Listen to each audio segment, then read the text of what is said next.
ಕಾದುಕೊಂಡು ಯಾವುದೇ ಕೇಡುಗಂಡ ಅನಾರೋಗ್ಯಗಳು ಬಾರದ ರೀತಿಯಲ್ಲಿ ನಮ್ಮನ್ನ ಕಾಯ್ದು ಕಾಪಾಡಿ ನಿಮ್ಮ ಸ್ವರವನ್ನ ಕೇಳ್ತಕ್ಕಂತ ಹಾಗೂ ನಿಮ್ಮೊಟ್ಟಿಗೆ ಮಾತನಾಡ್ತಕ್ಕಂತ ಒಂದು ಸಮಯವನ್ನ ಕೊಟ್ಟಿದ್ದೀರಿ. ಅದಕ್ಕಾಗಿ ನಿಮ್ಗೆ ಸ್ತೋತ್ರ ಸಲ್ಲಿಸ್ತೇನೆ. ಈ ಸಮಯವು ನಿಮ್ಮದ ಸ್ವಾಮಿ. ಈ ಸಮಯವನ್ನ ನಾವು ಸರಿಯಾದ ರೀತಿಯಲ್ಲಿ ಉಪಯೋಗಿಸಿಕೊಳ್ಳುವ ಹಾಗೆ ಪವಿತ್ರಾತ್ಮರ ಮೂಲಕವಾಗಿ ನಾವು ಹೆಸರಿನಲ್ಲಿ ಪ್ರಾರ್ಥಿಸಿದ್ದೇನೆ, ಆಮೆನ್. ಕನ್ನಡ ಅಂತಾರಾಷ್ಟ್ರೀಯ ಸಭಾ ಶಾಲೆಗೆ ಕೂಡಿ ಬಂದಿರತಕ್ಕಂತ ಎಲ್ಲ ಬೋಧಕರಿಗೂ, ಸಹೋದರ ಸಹೋದರಿಯರಿಗೂ, ಹಿರಿಯರಿಗೂ ಏಸು ಕ್ರಿಸ್ತರ ಸುಮಧುರ ನಾಮದಲ್ಲಿ ಬೋಧಕರಾದ ಎಂ ರಾಜುರವರ ಪರವಾಗಿ, ನಮ್ಮ ಕನ್ನಡ ಅಂತಾರಾಷ್ಟ್ರೀಯ ಕುಟುಂಬದ ಪರವಾಗಿ ತಮ್ಮೆಲ್ಲರನ್ನು ಏಸು ಕ್ರಿಸ್ತನ ಸುಮಧುರ ನಾಮದಲ್ಲಿ ಪ್ರೀತಿಪೂರ್ವಕವಾಗಿ ಸ್ವಾಗತಿಸುವಂತವಳಾಗಿದ್ದೇನೆ. ಹಿರಿಕರಾದ ಪ್ರೇಮ್ನಾಥ್ ಕೋಲ್ಕರ್ ಅವರು ನಮ್ಮನ್ನ ಪ್ರಾರ್ಥನೆಯಲ್ಲಿ ಮುನ್ನಡೆಸಲು ವಿನಂತಿಸುವಂತವಳಾಗಿದ್ದೇನೆ. Let us pray. Oh, gracious Heavenly Father, we thank you, my Lord, once again for giving us this wonderful opportunity, Lord, to come to your feet, my Lord, in the evening hours. Lord, we thank you very much for all the blessings we have received from morning till now. Lord, you have kept us away from harms and dangers, my Lord. You have taken care of our family. Lord, for all, my Lord, on this earth. Lord, as we have now bowed down, Lord, please be with us, my Lord. Let the hours that we are with you not be in vain, but help us to understand the words that we are going to learn, my Lord, through your servant. Please open our hearts and minds and ears, my Lord, to accept your words and to apply it to our day-to-day life. Please be with your servant who is sharing your words. Bless him, my Lord. Fill him with your Holy Spirit. Pour your wisdom forever. I submit myself and the entire congregation, especially your servant who is going to share your words to us. I pray in the precious name of Jesus Christ. Amen. ನಮ್ಮನ್ನು ಪ್ರಾರ್ಥನೆಯಲ್ಲಿ ಮುನ್ನಡೆಸಿದ ಹಿರಿಕರಿಗೆ ಧನ್ಯವಾದಗಳನ್ನ ಸಲ್ಲಿಸುವಂತವಳಾಗಿದ್ದೇನೆ.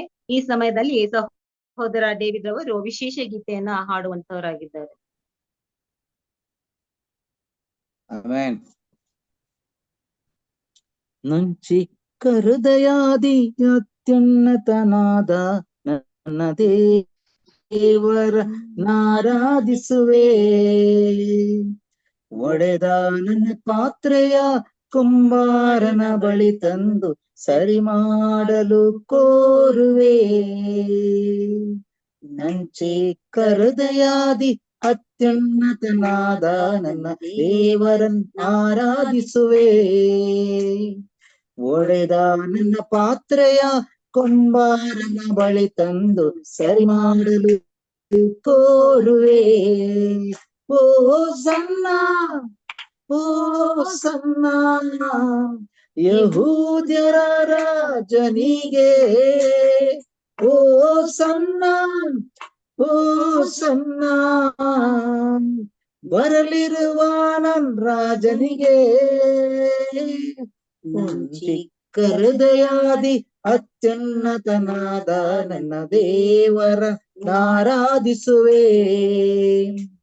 ಒಡೆದ ನನ್ನ ಪಾತ್ರೆಯ ಕುಂಬಾರನ ಬಳಿ ತಂದು ಸರಿ ಮಾಡಲು ಕೋರುವೆ. ಮಣ್ಣಿನಿಂದ ತೆಗೆಯಲ್ಪಟ್ಟೆನು, ಮರಳಿ ಮಣ್ಣಿಗೆ ನಾಸಿರುವೆ. ಮಣ್ಣಿನಿಂದ ತೆಗೆಯಲ್ಪಟ್ಟೆನು, ಮರಳಿ ಮಣ್ಣಿಗೆ ನಾಸಿರುವೆ. ಮಣ್ಣಾದ ನನ್ನ ಮಹಿಮೆಯಾಗಿಸಲು ನಿನ್ ಮಹಿಮೆಯ ತ್ಯಜಿಸಿದೆ. ಮಣ್ಣಾದ ನನ್ನ ಮಹಿಮೆಯಾಗಿಸಲು ನಿನ್ ಮಹಿಮೆಯ ತ್ಯಜಿಸಿದೆ. ಓ ಸನ್ನ, ಓ ಸನ್ನ, ಯಹೂದ್ಯರ ರಾಜನಿಗೆ. ಓ ಸನ್ನ, ಓ ಸನ್ನ, ಬರಲಿರುವ ನನ್ ರಾಜನಿಗೆ. ನನ್ ಚಿಕ್ಕರದಪ್ಪಿ ನಡೆಯುವ ವೇಳೆ ನಿನ್ ಕೃಪೆಯಿಂದ ಸರಿಪಡಿಸಿರುವೆ. ನಾ ತಪ್ಪಿ ನಡೆಯುವ ವೇಳೆ ನಿನ್ ಕೃಪೆಯಿಂದ ಸರಿಪಡಿಸಿರುವೆ. ನನ್ ಕಾಲ್ಗಳ ಸ್ಥಿರಪಡಿಸಿ ನಿನ್ನೊಂದಿಗೆ ನಡೆಯಲು ಕೃಪೆ ನೀಡಿದೆ. ನನ್ ಕಾಲ್ಗಳ ಸ್ಥಿರಪಡಿಸಿ ನಿನ್ನೊಂದಿಗೆ ನಡೆಯಲು ಕೃಪೆ ನೀಡಿದೆ. ಓ ಸಣ್ಣ ಓ ಸಣ್ಣ ಯಹೂದ್ಯರ ರಾಜನಿಗೆ, ಓ ಸಣ್ಣ ಓ ಸಣ್ಣ ಬರಲಿರುವ ನನ್ ರಾಜನಿಗೆ. ಈ ಲೋಕಯಾತ್ರೆಯೋ ನನಗಿರುವ ಬಯಕೆಯಲ್ಲ, ಈ ಲೋಕಯಾತ್ರೆಯೋ ನನಗಿರುವ ಬಯಕೆಯಲ್ಲ. ನನ್ ಕೊನೆ ಉಸಿರು ಇರುವವರೆಗೂ ನಾಮವ ಸಾರುವುದೊಂದೇ. ನನ್ ಕೊನೆ ಉಸಿರು ಇರುವವರೆಗೂ ನಾಮವ ಸಾರುವುದೊಂದೇ. ಓ ಸಣ್ಣ ಓ ಸಣ್ಣ ಯಹೂದ್ಯರ ರಾಜನಿಗೆ, ಓ ಸಣ್ಣ ಓ ಸಣ್ಣ ಬರಲಿರುವ ನನ್ ರಾಜನಿಗೆ. ನನ್ ಚಿಕ್ಕ ಹೃದಯಾದಿ ಅತ್ಯುನ್ನತನಾದ ನನ್ನ ದೇವರ ನಾರಾಧಿಸುವೆ. ಒಡೆದ ನನ್ನ ಪಾತ್ರೆಯ ಕುಂಬಾರನ ಬಳಿ ತಂದು ಸರಿ ಮಾಡಲು ಕೋರುವೆ. ನನ್ ಚಿಕ್ಕ ಹೃದಯಾದಿ ಅತ್ಯುನ್ನತನಾದ ನನ್ನ ದೇವರನ್ನಾರಾಧಿಸುವೆ. ಒಡೆದ ನನ್ನ ಪಾತ್ರೆಯ ಕುಂಬಾರನ ಬಳಿ ತಂದು ಸರಿ ಮಾಡಲು ಕೋರುವೆ. ಆಮೆನ್. ದೇವರಾಮಕ್ಕೆ ಸ್ತೋತ್ರ. ವಿಶೇಷ ಗೀತೆಯನ್ನು ಹಾಡಿದ ಸಹೋದರ ಡೇವಿಡ್ ಹಾಗೂ ಅವರ ಕುಟುಂಬದವರಿಗೆ ಧನ್ಯವಾದಗಳನ್ನ ಸಲ್ಲಿಸುವಂತವಳಾಗಿದ್ದೇನೆ. ಈಗ ಸಭಾಶಾಲೆಯ ಪಾಠದ ಚರ್ಚೆಯ ಸಮಯ. ನಾವು ಈ ಒಂದು ತ್ರೈಮಾಸಿಕದಲ್ಲಿ ಯೋಹಾನನು ಬರೆದ ಸುವಾರ್ತೆಯನ್ನು ಕೂಲಂಕುಷವಾಗಿ ಕಲಿಯುವಂತವರಾಗಿದ್ದೇವೆ. 2 ಪಾಠಗಳನ್ನ ಕಲಿತು 2 ವಾರಗಳ ಕಾಲ ಯೋಹಾನನ ಒಂದು ಸುವಾರ್ತೆಯ ವಿಷಯದಲ್ಲಿ ಕಲಿತು 3ನೇ ಪಾಠದ ಪೀಠಿಕೆಗೆ ಕಾಲಿಟ್ಟಿದ್ದೇವೆ. ಈ ದಿನ ಆ ಒಂದು 3ನೇ ಪಾಠವು ಯಾವ ಪಾಠವಾಗಿದೆ? ನಾವು ಈ ಒಂದು ವಾರದಲ್ಲಿ ಕಲಿತಕ್ಕಂತ ಪಾಠ ಯಾವುದಾಗಿದೆ? ಶಾಲೆ ಪುಸ್ತಕನ ಯಾರು ಓದಿಲ್ಲ ಅನ್ಸುತ್ತಲ್ಲ. ಇಲ್ಲಿ ನಾವು ನೋಡ್ತೇವೆ ಪ್ರಸ್ತಾವನೆ ಅಥವಾ ಪೀಠಿಕೆ ವಿಷಯದಲ್ಲಿ ನೆನೆಯ ದಿನದಲ್ಲಿ ಬೋಧಕರಾದ ಜಾನ್ಸನ್ ಶರಣಪ್ಪ ಅವರವರು ಪೀಠಿಕೆ ವಿಷಯದಲ್ಲಿ ತಿಳಿಸಿಕೊಟ್ಟಿದ್ದಾರೆ. ಈ ದಿನವೂ ಸಹ ಅವರೇ ಭಾನುವಾರದ ಪಾಠವನ್ನು ಸಹ ತೆಗೆದುಕೊಳ್ಳುವಂತವರಾಗಿದ್ದಾರೆ. ಭಾನುವಾರದ ಪಾಠ ಯಾವುದು ಇರಬಹುದು?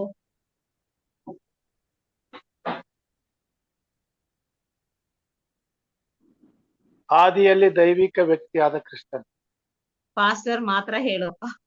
ಸಭಾಶಾಲೆ ಪಾಠನ ನಾವು ಓದಿದಷ್ಟು ನಾವು ಆ ಒಂದು ಬೋಧಕರ ಚರ್ಚೆಯಲ್ಲಿ ಪಾಲ್ಗೊಳ್ಳುವಂತ ಸಮಯದಲ್ಲಿ ಇನ್ನೂ ಆಳವಾದ ರೀತಿಯಲ್ಲಿ ಅರ್ಥೈಸಿಕೊಳ್ಳಿಕ್ಕೆ ಸಾಧ್ಯ ಆಗುವಂತದ್ದಾಗಿದೆ.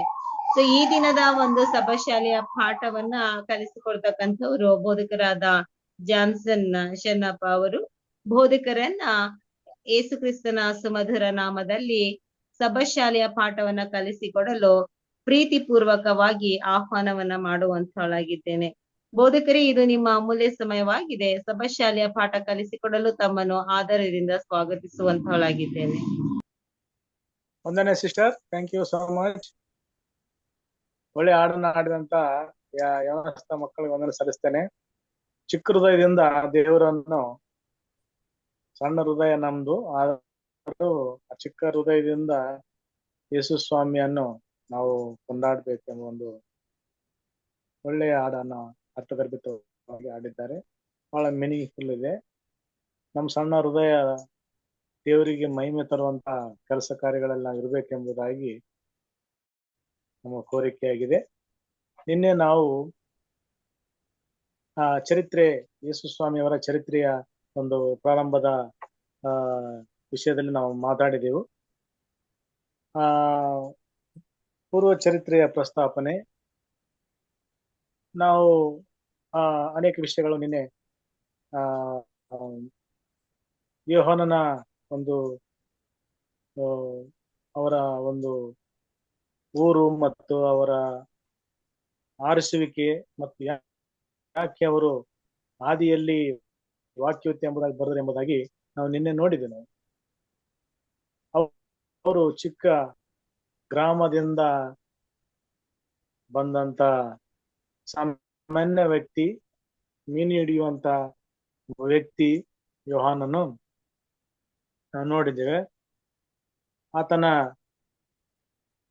ತಂದೆ ಜೆಬೆದೆ ಎಂಬ ಒಂದು ವ್ಯಕ್ತಿ, ಅವ್ರ ತಂದೆ ತಾಯಿ ಸಲೋಮಿ, ಅವರು ಈ ಒಂದು ಸಣ್ಣ ಗ್ರಾಮ ಬೆತ್ಸದ ಎಂಬ ಗ್ರಾಮದಿಂದ ಬಂದಂತ ಈ ಒಂದು ಯೋಹಾನನು ಚಿಕ್ಕ ವಯಸ್ಸಿನಲ್ಲೇ, ಆತನು 17-18 ವಯಸ್ಸಿನಲ್ಲೇ ಯೇಸು ಸ್ವಾಮಿಯನ್ನು ಆತನ ಅಂಗೀಕರಿಸಿಕೊಂಡು ಶಿಷ್ಯನಾಗಿ ಆತನು ಸೇವೆಯನ್ನು ಪ್ರಾರಂಭ ಮಾಡುವಂತ ಸಂದರ್ಭ ನಾವು ನೋಡಿದೆವು.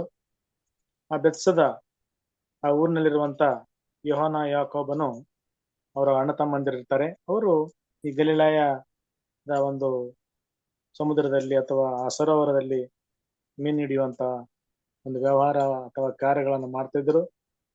ಆ ಪಟ್ಟಣಕ್ಕೆ ಹೋಗುವಂತ ಒಂದು ಸಣ್ಣ ಪಟ್ಟಣದಲ್ಲಿ ಕೆಫೆರ್ನೌಮ್ ಎಂಬ ಒಂದು ಪಟ್ಟಣದಲ್ಲಿ ಅವರು ಹೋಗಿ ಮಾರ್ಕೊಂಡು ಜೀವನ ನಡೆಸುವಂತ ಒಂದು ಸಂದರ್ಭ. ಅವರು ಚೆನ್ನಾಗಿ ಇದ್ರು ಎಂಬುದಾಗಿ ಸತ್ಯವೇದದಲ್ಲಿ ನಾವು ನೋಡುತ್ತೇವೆ. ಅವರಿಗೆ ಹಡಗುಗಳಿದ್ದುವು, ಅವರಿಗೆ ಕೆಲಸಗಾರರಿದ್ದರು ಎಂಬುದನ್ನು ನಾವು ಸತ್ಯವೇದದಲ್ಲಿ ನೋಡುತ್ತೇವೆ. ಅದೇ ರೀತಿಯಲ್ಲಿ ಪೇತ್ರನು ಮತ್ತು ಆಂದ್ರೆಯನು ಕೂಡ ಅದೇ ಒಂದು ಊರ್ಲಿಂದ ಬಂದಂತ ಬೆತ್ಸದ ಊರ್ಲಿಂದ ಬಂದಂತ ಶಿಷ್ಯರಾಗಿದ್ದರು. ಅದು ಯೆರೂಸಲೇಮ್ ಪಟ್ಟಣಕ್ಕೆ ಸಮೀಪದಲ್ಲಿರುವಂತ ಒಂದು ಹಳ್ಳಿ, ಒಂದು ಸಣ್ಣ ಗ್ರಾಮ. ಆ ಸಣ್ಣ ಗ್ರಾಮಕ್ಕೆ ಯೇಸು ಸ್ವಾಮಿ ಅವರು ಅವರ ಸೇವೆ ಮುಗಿದ ಮೇಲೆ ಯೆರೂಸಲೇಮ್ ಪಟ್ಟಣದಲ್ಲಿ, ಯೆರೂಸಲೇಮ್ ದೇವಾಲಯದಲ್ಲಿ ಸೇವೆಯನ್ನು ಮುಗಿಸಿ ಅನೇಕ ಅವರ ಕಾರ್ಯಕ್ರಮಗಳನ್ನು ಅಥವಾ ಅವರ ಒಂದು ಸೇವೆಯ ಒಂದು ಪ್ರಯುಕ್ತವಾಗಿ ಹೋದಂತ ಸಮಯದಲ್ಲಿ ಅವರು ತಿರುಗಿ ಎಲ್ಲಿಗೆ ಬರ್ತಿದ್ರು ಅಂದ್ರೆ ಬೆತ್ಸದ ಎಂಬ ಊರಿಗೆ, ಹಳ್ಳಿಗೆ ಅವರು ಬರ್ತಿದ್ರು. ಅಲ್ಲಿ ಬಂದು ಅವರು ರೆಸ್ಟ್ ಮಾಡ್ತಿದ್ರು. ಅದು ಯಾರ ಮನೆ ಇತ್ತಲ್ಲಿ? ಲಾಜರನು ಮಾರ್ತಾ ಮರಿಯಳ ಮನೆ ಇತ್ತಲ್ಲಿ. ಸೊ ಅಲ್ಲಿ ಅವರು ಮಾರ್ತಾ ಮರಿಯಳ ಮನೆಯಲ್ಲಿ ಬಂದು ಅವರು ರೆಸ್ಟ್ ಮಾಡ್ತಿದ್ರು ಅಥವಾ ಅವರು ಅಲ್ಲಿ ಸ್ಟೇ ಮಾಡ್ತಿದ್ರು.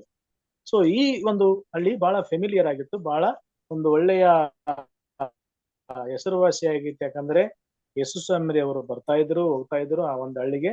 ಮತ್ತು ಅದೇ ಹಳ್ಳಿಯಿಂದ 4 ಶಿಷ್ಯರುಗಳನ್ನ ಆರಿಸಿಕೊಂಡಂತ ಒಂದು ಸಂದರ್ಭ. ಯಾರಂದ್ರೆ ಯೋಹಾನನು ಮತ್ತು ಅವರ ಅಣ್ಣ ಯಾಕೋಬನು ಮತ್ತು ಪೇತ್ರನು ಮತ್ತು ಆಂದ್ರೆಯನು, ಇವ್ರು 4 ಜನ ಬೆತ್ಸದ ಒಂದು ಊರಿನಿಂದ ಬಂದಂತ ಒಂದು ವ್ಯಕ್ತಿಗಳಾಗಿದ್ದರು.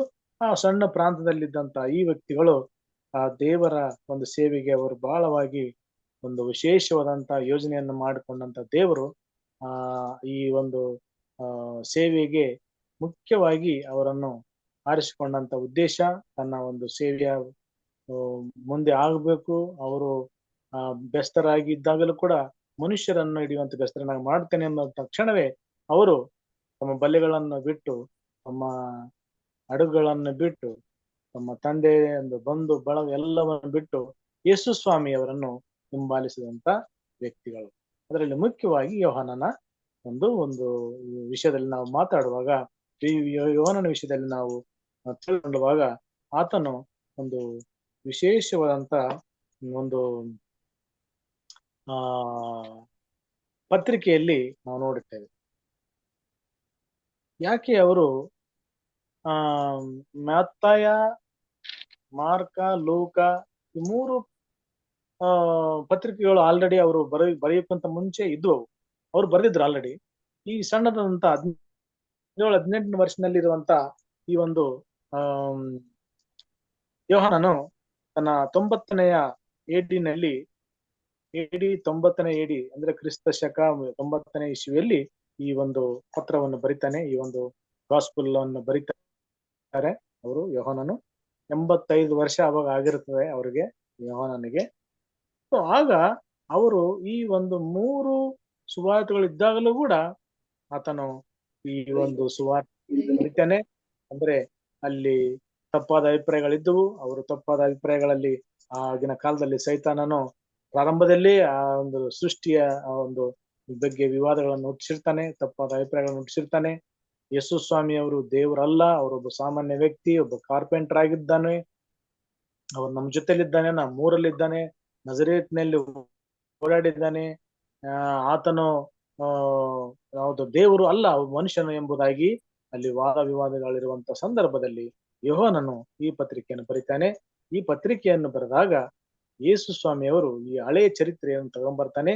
ಆದಿಯಲ್ಲಿ ವಾಕ್ಯವಿತ್ತು, ಆದಿಯಲ್ಲಿ ವಾಕ್ಯವಿತ್ತು ಎಂಬ ಒಂದು ಉಚ್ಚಾರದಿಂದ ಆದಿಕಾಂಡದಲ್ಲಿ ಬಂದಂತ ಇನ್ ದ ಬಿಗಿನಿಂಗ್ ಆ ಒಂದು ವರ್ಡ್ ನಲ್ಲಿ ಕೂಡ ಆತನು ತೆಗೆದುಕೊಂಡಂತ ಪ್ರಾರಂಭದಿಂದಲೇ ಆತನು ದೇವರ ಒಂದು ವಿಷಯದಲ್ಲಿ ಬರಿತಾನೆ. ಸೊ 3 ವ್ಯಕ್ತಿಗಳಲ್ಲಿ ನೋಡುತ್ತೇವೆ.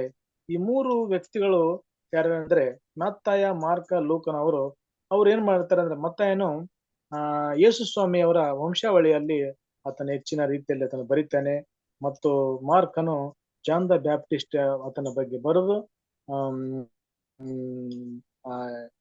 ಯೇಸು ಸ್ವಾಮಿ ಅವರು ಮೆಸ್ಸಾಯನು ಬರ್ತಾನೆ ಎಂಬುದಾಗಿ ಅದರ ಹೆಚ್ಚಿನ ಒಂದು ವಿವರಣೆಯನ್ನು ಕೊಡ್ತಾನೆ. ಲೂಕನ್ನು ಬರೆದ ಸುವಾರ್ತೆಯಲ್ಲೂ ಕೂಡ ಜಾನ್ ದ ಬ್ಯಾಪ್ಟಿಸ್ಟ್ ಅಥವಾ ಯೋಹಾನನ ಒಂದು ಸ್ಥಾನದ ಬಗ್ಗೆ ಬರಿತಾನೆ.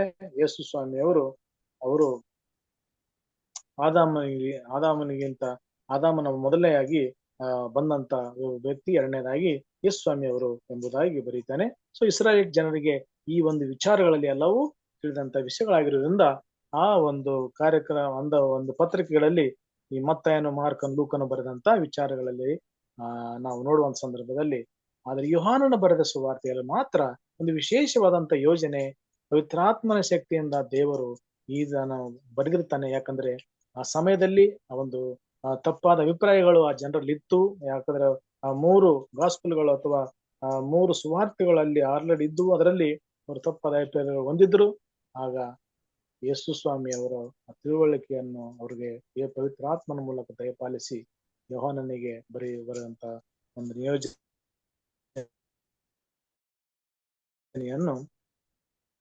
ಸಿದ್ಧ ಮಾಡುತ್ತಾನೆ.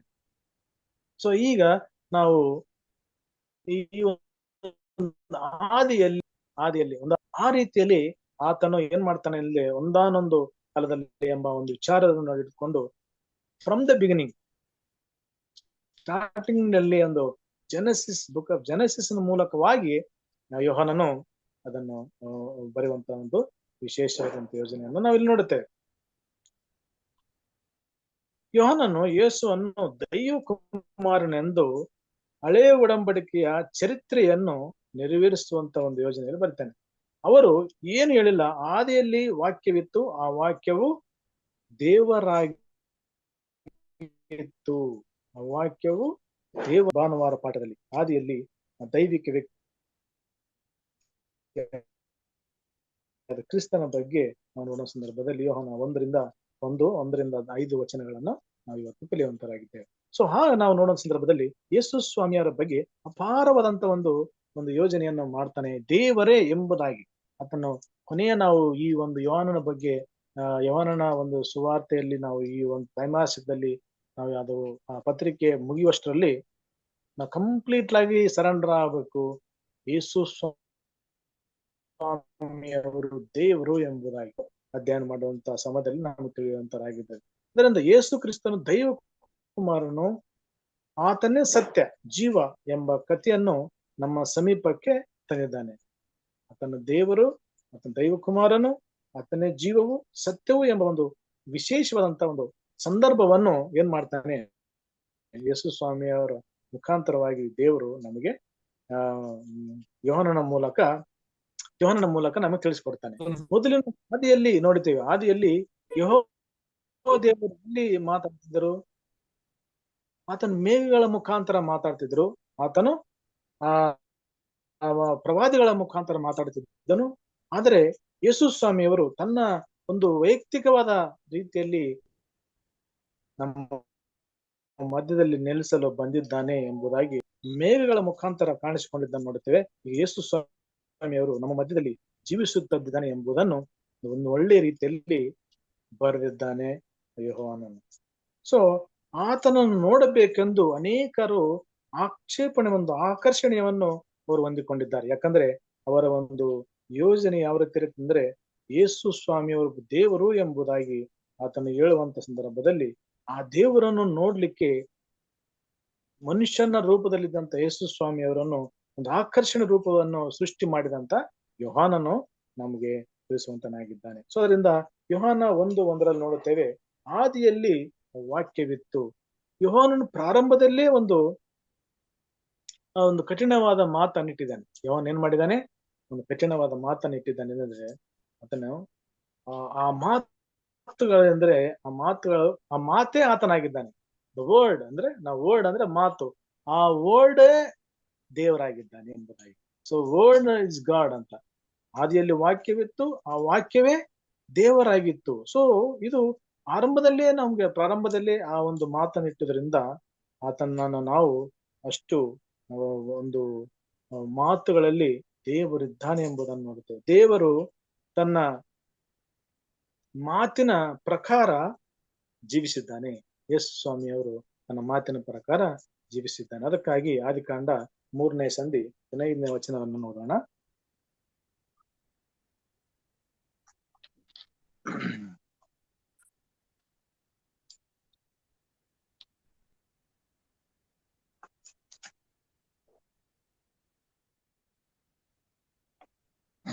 ಆದಿಕಾಂಡ 3ನೇ ಸಂಧಿ 15ನೇ ವಚನ ನಾವು ನೋಡುತ್ತೇವೆ. ಇಲ್ಲಿ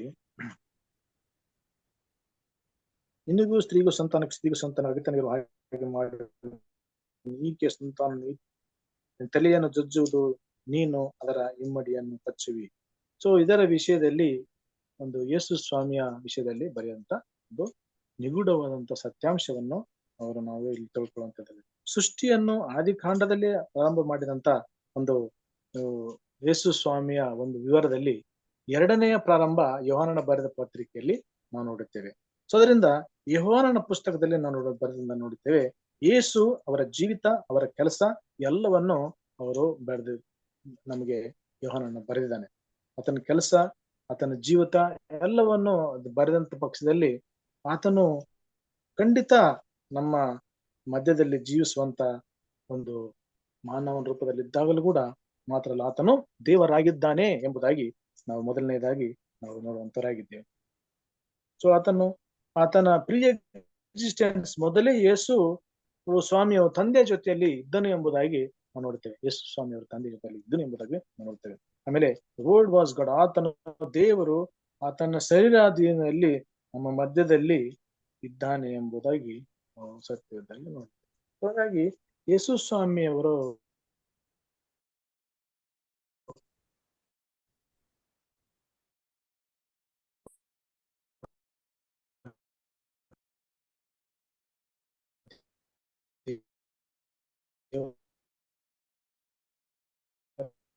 ಆಗಿದ್ದಾನೆ. ಆತನು ನಮ್ಮ ಮಧ್ಯದಲ್ಲಿ ಒಬ್ಬ ಮಾನವ ರೂಪದಲ್ಲಿ ಬಂದಿದ್ದಾನೆ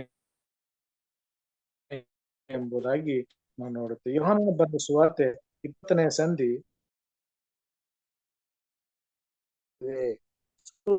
ಯೇಸು ಸ್ವಾಮಿಯವರು ದೇವರ ಕುಮಾರನು ಎಂಬುದಾಗಿ ನಾವು ಇಲ್ಲಿ ಬರೆಯುವಂತರಾಗಿದ್ದಾರೆ. ಸೊ ಹಾಗಾಗಿ ಯೋಹಾನನು ಒಳ್ಳೆಯ ರೀತಿಯಲ್ಲಿ ಆತನು ಬರೆದಂತ ವಿಚಾರಗಳನ್ನು ನೋಡುವಂತ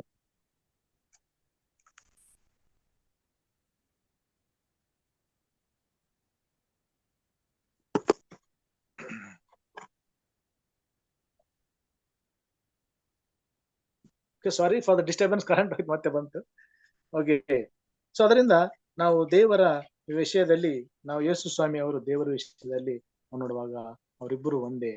ಯೇಸು ಸ್ವಾಮಿ ಅವರು ತಂದೆ ಮತ್ತು ಯೇಸು ಸ್ವಾಮಿ ಒಂದೇ ಆಗಿದ್ರು. ನಾನ್ ಲೈಟ್ ಹಾಕಬೇಕು, ಅದರಿಂದ ಇದು ಹೋಗ್ಬಿಡ್ತು.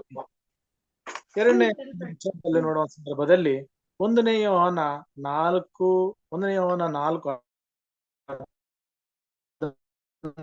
ನೋಡೋಣ.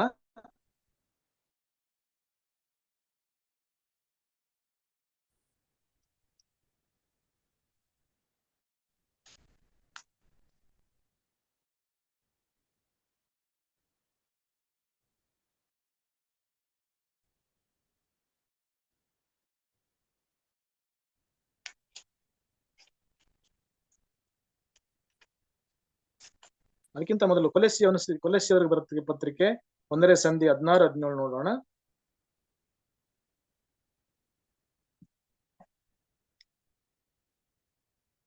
ಭೂ ಪರಲೋಕಗಳಲ್ಲಿರುವ ದೃಶ್ಯವಾದವುಗಳೆಲ್ಲವೂ ಸಿಂಹಾಸನಗಳಾಗಲಿ, ಪ್ರಭುತ್ವಗಳಾಗಲಿ, ದೊರೆತನಗಳಾಗಲಿ, ಅಧಿಕಾರಗಳಾಗಲಿ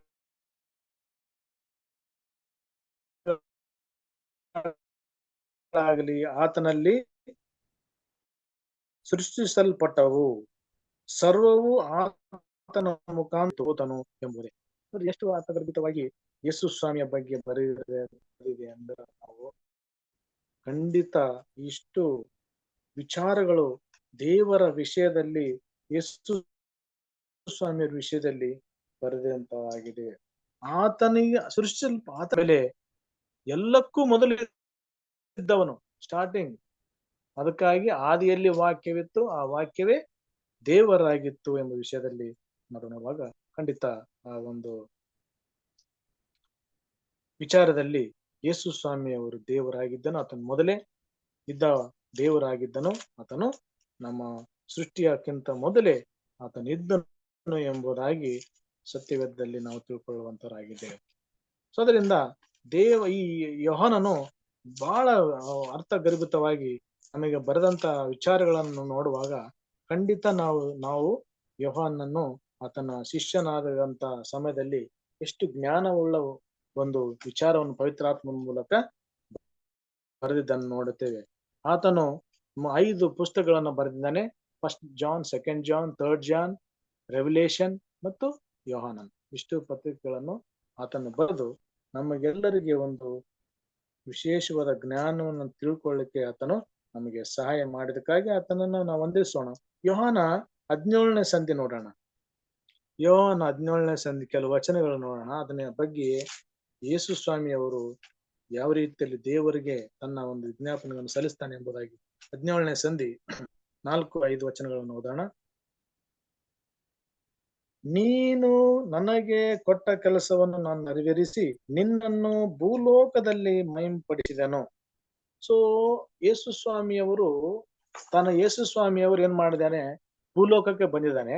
ಯೇಸು ಸ್ವಾಮಿ ಅವರ ಒಂದು ಕೆಲಸವನ್ನು ಆತನೇನ್ ಮಾಡ್ತಾನೆ, ನಿನ್ನನ್ನು ಭೂಲೋಕದಲ್ಲಿ ಮಹಿಮೆ ಪಡಿಸ್ತಾನೆ. ದೇವ್ರಿಗೆ ಹೇಳ್ತಾನೆ, ತಂದೆಗೆ ಹೇಳ್ತಾನೆ, ನಾನು ಭೂಲೋಕಕ್ಕೆ ಬಂದು ನಿನ್ನನ್ನು ಮಹಿಮೆ ಪಡಿಸಿದ್ದಾನೆ ಎಂಬುದಾಗಿ ನೋಡ್ರಿ. ಆಮೇಲೆ ಈಗ ತಂದೆಯೇ, ನೀನು ನಿನ್ನ ಬಳಿಯಲ್ಲಿ ನನ್ನನ್ನು ಮಹಿಮೆ ಪಡಿಸು.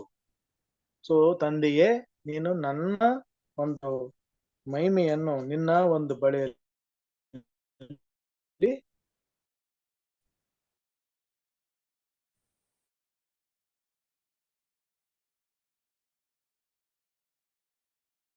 ಮಹಿಮೆ ಪಡಿಸು. ಅಂದ್ರೆ ತಂದೆಯೇ, ನಿನ್ನ ಒಂದು ಪ್ರಯುಕ್ತವಾಗಿ ನಾನು ಬಂದಿದ್ದೇನೆ ಈ ಲೋಕಕ್ಕೆ. ನಾನು ಈ ಲೋಕದ ಕೆಲಸ ನೀನು ಮಾಡಿದಂತ ಹೇಳಿದಂತ ಕೆಲಸವನ್ನು ಮಾಡಿ ಮುಗಿಸಿದ್ದೇನೆ ಎಂಬುದಾಗಿ ಅವರು ಹೇಳುವಂತದನ್ನು ನಾವು ನೋಡುತ್ತೇವೆ. ಲೋಕ ಉಂಟಾಗುವುದಕ್ಕಿಂತ ಮುಂಚೆ ನಿನ್ನ ಬಳಿಯಲ್ಲಿ ನನಗಿದ್ದ ಮಹಿಮೆಯಿಂದಲೇ ನನ್ನನ್ನು ಮಹಿಮೆ ಪಡಿಸು. ಈ ವಿಶ್ವವು ಉಂಟಾಗುವಂತ ಮುಂಚೆ ನಿನ್ನ ಬಳಿಯಲ್ಲಿ ನನಗಿದ್ದ, ಆತನ ಆಲ್ರೆಡಿ ಇದ್ದಾನೆ ಎಂಬುದಾಗಿ ಆತನೇ ಬರೀತಾನೆ. ಈ ಮಹಿಮೆಯಿಂದಲೇ ನನ್ನನ್ನು ಮಹಿಮೆ ಪಡಿಸು. ಸೊ ಆಗಿನ ಕಾಲದಲ್ಲಿ ಆದಿಯಲ್ಲಿ ಯೇಸು ಸ್ವಾಮಿ ಅವರು ಯೆಹೋವನ ಮಧ್ಯದಲ್ಲಿ ತಂದೆಯ ಬಳಿಯಲ್ಲಿದ್ದ ಹಾಗೆ ಈಗ ಕೂಡ ಈ ಲೋಕಕ್ಕೆ ಬಂದಂತ ಯೇಸು ಸ್ವಾಮಿ ಅವರು, ಈ ನರರೂಪದಲ್ಲಿ ಬಂದಂತ ಯೇಸು ಸ್ವಾಮಿ ಅವರು ವಿಜ್ಞಾಪನೆ ಮಾಡ್ತಾರೆ ತಂದೆಗೆ, ಸ್ವಾಮಿ, ತಂದೆಯೇ ನನ್ನನ್ನು ಏನ್ ಮಾಡಿದ್ರು, ನಿನ್ನ ಮೊದಲಿದ್ದ ಒಂದು ಮಹಿಮೆಯನ್ನು ಈಗ ನನಗೆ ದಯಪಾಲಿಸುವುದಾಗಿ. 17-24ನೇ ವಚನ ನೋಡೋಣ. ತಂದೆಯೇ, ನೀನು ಯಾರನ್ನು ನನಗೆ ಕೊಟ್ಟಿಯೋ ಅವರು ನಾನಿರುವ ಸ್ಥಳದಲ್ಲಿ ನನ್ನ ಕೂಡಿದ್ದುಕೊಂಡು ಲೋಕ ಹುಟ್ಟುವುದಕ್ಕಿಂತ ಮುಂಚೆಯೇ ನೀನು ನನ್ನನ್ನು ಪ್ರೀತಿಸಿ ನನಗೆ ಕೊಟ್ಟಿರುವ ಮಹಿಮೆಯನ್ನು ನೋಡ್ಬೇಕೆಂದು ಇಚ್ಛಿಸುತ್ತೇನೆ. ಸೊ ಅವರು ಅಷ್ಟು ರಿಲೇಶನ್ಶಿಪ್ ನಲ್ಲಿ ಅವರು ಇದ್ದಂತ ಸಮಾಧಾನ ನೋಡುವಾಗ ಯೋಹಾನನು ಬರಿತಾನೆ, ಯೇಸು ಸ್ವಾಮಿ ಅವರು ಆದಿಯಲ್ಲೇ ಇದ್ದರು, ಯೆಹೋವ ದೇವರ ಒಂದು ಸಮ್ಮುಖದಲ್ಲೇ ಯೇಸು ಸ್ವಾಮಿ ಅವರು ಇದ್ದರು ಎಂಬುದಾಗಿ ನಾವು ತಿಳ್ಕೊಳ್ಳುವಂತ ಸಂದರ್ಭ ಇಲ್ಲಿ ಕೊಡ್ತಾನೆ. ಅವ್ರು ಹೇಳ್ತಾನೆ ನೋಡ್ರಿ ಇಲ್ಲಿ, ಅಂದ್ರೆ ಇದ್ದುಕೊಂಡು ಲೋಕ ಹುಟ್ಟೋದಕ್ಕಿಂತ ಮುಂಚೆಯೇ ನೀನು ನನ್ನನ್ನು ಪ್ರೀತಿಸಿ ನನಗೆ ಕೊಟ್ಟಿರುವ ಮಹಿಮೆಯನ್ನು ನೋಡ್ಬೇಕೆಂದು ಇಚ್ಛಿಸುತ್ತೇನೆ. ಸೊ ಈ ಲೋಕವು ಸೃಷ್ಟಿ ಆಗಕ್ಕಿಂತ ಮೊದಲೇ ನಾನು ನಿನ್ನ ಜೊತೆ ಇದ್ದೇನೆ, ಅದಕ್ಕಾಗಿ ನೀನು ನನ್ನ ಮಹಿಮೆಯನ್ನು ಪಡಿಸು. ನಾನು ಈ ಲೋಕದಲ್ಲಿ ಬರುವಂತ ಸಂದರ್ಭ ಆಗಿದೆ, ನಾನು ಈ ಲೋಕವನ್ನು ಬಿಟ್ಟು ಬರ್ತೇನೆ, ನಾನು ಮಹಿಮೆ ಪಡಿಸು. ನನಗೆ ಕೊಟ್ಟಂತ ಈ ಕೆಲಸವನ್ನು ಮುಗಿಸಿದ್ದೇನೆ, ನಾನು ನಿನ್ಗೆ ಹೊರ ಬರ್ತೇನೆ ಎಂಬುದಾಗಿ ಈಗ ಅವರು ಈ ಪರಲೋಕದಲ್ಲಿ ತನ್ನ ತಂದೆಯ ಪಕ್ಕದಲ್ಲಿದ್ದಾರೆ. ಅವರು ನಮಗಾಗಿ ವಿಜ್ಞಾಪನೆ ಮಾಡುವಂತ ದೇವರಾಗಿದ್ದಾರೆ. ಆ ದೇವರು ನಮಗೆ ಈ ಒಂದು ಯೋಹಾನನು ಈ ಒಂದು ವರ್ಡ್ ಆಫ್ ಲಾಗೋಸ್ ಎಂಬ ಒಂದು ವರ್ಡ್ ಮಾತು, ಆತನ ಏನು ಹೇಳಿದಾನೆ ಆ ಮಾತಿನಲ್ಲಿ ಅದು ಸೃಷ್ಟಿ ಆಯಿತು ಎಂಬುದಾಗಿ ನಾವು ನೋಡುತ್ತೇವೆ. ಅದೇ ಮಾತನ್ನು ಅವ್ರೇನ್ ಮಾಡ್ತಾರೆ ನೋಡ್ರಿ. ನಾವು ಕೆಲವು ವಚನಗಳನ್ನು ಬರ್ಕೊಂಡಿದ್ದೇನೆ. ಏನಂದ್ರೆ ಅವ್ರೇನು ಹೇಳ್ತಾರೆ ಅಂದ್ರೆ, ಸ್ಟಾರ್ಟಿಂಗ್ ಅಲ್ಲಿ ನೋಡಿದೆ ನಾವು, ಬೆಳಕಾಗ್ಲಿ ಭೂಮಿ ಆಗ್ಲಿ ಮಾತಲಿಂದನೇ ಆತನು ಮಾಡಿದಂತ ವಚನಗಳಾಗಿವೆ, ಅದರಿಂದ ಸೃಷ್ಟಿಯಾಗಿದೆ. ಆ ಮಾತೇ ಯೇಸು ಸ್ವಾಮಿಯವರು, ಆ ಮಾತೇ ದೇವರಾಗಿದ್ದಾನೆ. ಆ ಮಾತು ಏನು ಹೇಳಿದಾನೆ ಆ ಮಾತಲಿಂದ ದೇವರಾಗಿದ್ದಾನೆ. ಅದೇ word, the word was god. God ಅದು ದೇವರು, ಆ ವಾಕ್ಯವು ದೇವರಾಗಿತ್ತು, ದೇವರ ಬಳಿಯಲ್ಲಿತ್ತು ಎಂಬುದಾಗಿ ಈ ಒಂದು ಸಂದರ್ಭದಲ್ಲಿ let that be light, let that be light ಅಂದಾಗ ಅದು ಆಗ್ಬಿಟ್ಟಿದೆ.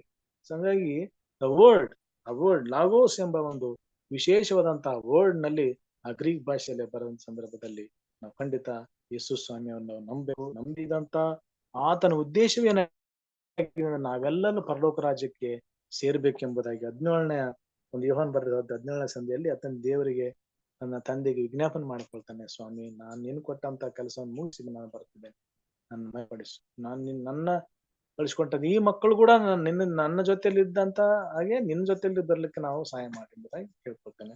ಸೊ ಆ ಸಮಯ ಕೂಡ ನಾವು ದೇವರು 2ನೇ ಸಾರಿ ಬರುವಾಗ, ಯೇಸು ಸ್ವಾಮಿ 2ನೇ ಸಾರಿ ಬರುವಾಗ ನಮ್ಮನ್ನು ಆ ಒಂದು ಮಹಿಮೆಯ ಒಂದು ರಾಜ್ಯದಲ್ಲಿ ಅಥವಾ ಆತನ ಮಹಿಮೆ ಪಡಿಸಲು ನಾವೆಲ್ಲರೂ ಸಿದ್ಧರಾಗಿ ಆ ಪರಲೋಕ ರಾಜ್ಯಕ್ಕೆ ಹೋಗ್ಬೇಕು ಎಂಬುದಾಗಿ ಅವರು ಈ ಕಡೆ ಬಂದಿದ್ದಾರೆ, ನಮ್ಮ ಕಡೆ ಬಂದಿದ್ದಾರೆ, ಈ ಲೋಕಕ್ಕೆ ಬಂದಿದ್ದಾರೆ. ನಮ್ಮೆಲ್ಲರನ್ನು ಸಿದ್ಧ ಮಾಡಿಕೊಂಡು ಅಲ್ಲಿ ಯೇಸು ಸ್ವಾಮಿ ಯೋಹಾನನ ಸಮ್ಮುಖದಲ್ಲಿ ನಾವೆಲ್ಲರ ಜೊತೆಗಿರ್ಬೇಕೆಂಬ ಉದ್ದೇಶವನ್ನು ಇಟ್ಕೊಂಡು ಈ ಲೋಕಕ್ಕೆ ಬಂದಿರೋ ಒಂದು ಸಂದರ್ಭದಲ್ಲಿ ನಾವು ಖಂಡಿತ ನಾವು ನೋಡಿದ್ದೇವೆ, ನಿನ್ನೆ ನೋಡಿದ್ವಲ್ಲ, ಕೃಪೆಯ ಮೇಲೆ ಕೃಪೆ ಹೊಂದಿದಂತ ಮಕ್ಕಳಾಗಿದೆ ನಾವು. ಕೊನೆಯದಾಗಿ ನಾವು ನೋಡೋಣ, ಯೋಹಾನನ ಬರೆದ ಸುವಾರ್ತೆ 18ನೇ ವಚನ. ನಾವೆಲ್ಲರೂ ಆತನ ಪರಿಪೂರ್ಣತೆಯೊಳಗಿಂದ ಕೃಪೆಯ ಮೇಲೆ ಕೃಪೆಯನ್ನು ಹೊಂದಿದೆವು, ಕೃಪೆಯ ಮೇಲೆ ಕೃಪೆಯನ್ನು ಹೊಂದಿದೆವು, ಗ್ರೇಸ್ ಅಪಾನ್ ಗ್ರೇಸ್ ಅಂತ. ಈ ನಾವು ನೋಡ್ರಿ, ಎಷ್ಟು ಮಾಡಿದಾಗ ಆತನು ನಮ್ಮನ್ನು ಕ್ಷಮಿಸಿ, ನಮ್ಮ ಪ್ರಾರ್ಥನೆಗಳನ್ನು ಕೇಳಿ, ನಮ್ಮ ವಿಜ್ಞಾಪನೆ ಕೇಳಿ ನಮ್ಮನ್ನು ಕ್ಷಮಿಸಿದ್ದಾನೆ. ಅದರ ಪ್ರಕಾರ ಅವರು ಒಂದು ವೇಳೆ ನಮ್ಮ ಮಾಡಿದ ತಪ್ಪು ಕಷ್ಟ ಕೊಟ್ರೆ, ನಮ್ಮ ಮಾಡಿದ ತಪ್ಪಿಗೆ ಶಿಕ್ಷೆ ಕೊಟ್ರೆ ನಾವ್ ಎಲ್ಲಿರ್ತಿದ್ವು? We're not be able to leave. ಅದಕ್ಕಾಗಿ ಅವ್ರೇನ್ ಮಾಡಿದ್ದಾರೆ, ಕೃಪೆಯ ಮೇಲೆ ಕೃಪೆಯನ್ನು ಕೊಟ್ಟಿದ್ದಾರೆ. ನಾವು ತಪ್ಪು ಮಾಡಿದಾಗಲೂ ಕೂಡ ಮತ್ತೆ ನಮ್ಮನ್ನು ಕ್ಷಮಿಸಿ ಆತನ ಮತ್ತೆ ಒಂದು ಸಮ್ಮುಖದಲ್ಲಿ ಇರ್ಲಿಕ್ಕೆ, ಆತನ ಸಮ್ಮುಖದಲ್ಲಿ ನೆಡ್ಲಿಕ್ಕೆ, ಆತನ ಸಮ್ಮುಖದಲ್ಲಿ ಚರ್ಚ್ಗೆ ಹೋಗ್ಲಿಕ್ಕೆ, ಆತನನ್ನು ನೆಲೆಸ್ಲಿಕ್ಕೆ ಸಮಯ ಕೊಟ್ಟಿದ್ದಾನೆ ನಮಗೆ. ತಪ್ಪು ಮಾಡಿದಾಗಲೂ ಕೂಡ ಒಂದು ಒಳ್ಳೆ ರೆಸ್ಪೆಕ್ಟ್ ಅನ್ನು ಸಮಾಜದಲ್ಲಿ ಕೊಟ್ಟಿದ್ದಾನೆ. ತಪ್ಪು ಮಾಡಿದ ತಕ್ಷಣ ಕೆಲವರು ಹೊರಗೆ ಬಂದ್ಬಿಡ್ತಾರೆ, ಲೋಕಕ್ಕೆ ಹೊರಗೆ ಬಂದು ಈಸ್ ಎ ಬ್ಯಾಡ್ ಗುಡ್ ಎಲ್ಲ ಕೆಟ್ಟ ಮನುಷ್ಯ ಅಂತ ಹೇಳಿ ಹೊರಗೆ ಬಂದು. ಆದ್ರೆ ಯೇಸು ಸ್ವಾಮಿಯವರು ಆ ಕೆಟ್ಟತನವನ್ನು ತನ್ನ ಗೊತ್ತಿದ್ದರೂ ಕೂಡ ನಮ್ಮ ವಿಜ್ಞಾಪನೆ ಕೇಳಿಸಿ ಕೃಪೆ ಮೇಲೆ ಕೃಪೆ, ಇನ್ನೂ ಅವ್ರು ಬದಲಾವಣೆ ಆಗ್ಬಹುದು, ಇನ್ನೂ ಒಂದು ಒಳ್ಳೆಯ ಜೀವನ ಆಗ್ಬಹುದು ಎಂಬುದಾಗಿ ಕೃಪೆಯ ಮೇಲೆ ನಮಗೆ ಕೃಪೆಯನ್ನು ಕೊಟ್ಟು ನಮಗೆ ಸರಿಗೆ ಹೋಗ್ಲಿಕ್ಕೆ, ಜನರ ಮಧ್ಯದಲ್ಲಿ ವಾಸ ಮಾಡ್ಲಿಕ್ಕೆ, ಜನರ ಒಳ್ಳೆಯ ಒಂದು ರೆಸ್ಪೆಕ್ಟ್ ಆಗಿ ನಮ್ಮನ್ನು ನೋಡ್ಲಿಕ್ಕೆ ಅವರು ಕೃಪೆಯ ಮೇಲೆ ಕೃಪೆಯನ್ನು ಕೊಟ್ಟಿದ್ದಾರೆ. ಆ ಕೃಪೆಯನ್ನೇ ನಾವು ಉಪಯೋಗದ ನಾವು ಈ ಲೋಕದಲ್ಲಿ ಕೆಲವು ದಿನಗಳ ಮಾತು ಇರುವಂತದ್ದೇ ಕೃಪೆ. ಮತ್ತೆ ಆ ಕೃಪೆ ಕಾಲ ಮುಗಿಯುವಂತ ಸಂದರ್ಭಗಳು,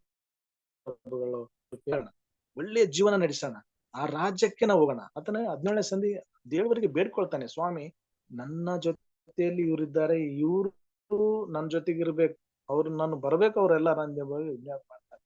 ಸೊ ನಾವೆಲ್ಲರೂ ಅಲ್ಲಿಗೆ ಹೋಗೋಣ. ಆ ಸಮಯದಲ್ಲಿ ದೇವರ ಸಮ್ಮುಖದಲ್ಲಿ ನಾವು ಪ್ರೀತಿಪೂರ್ವಕವಾದ ಆ ಪರಲೋಕ ರಾಜ್ಯದಲ್ಲಿ ನಾವಿರೋಣ.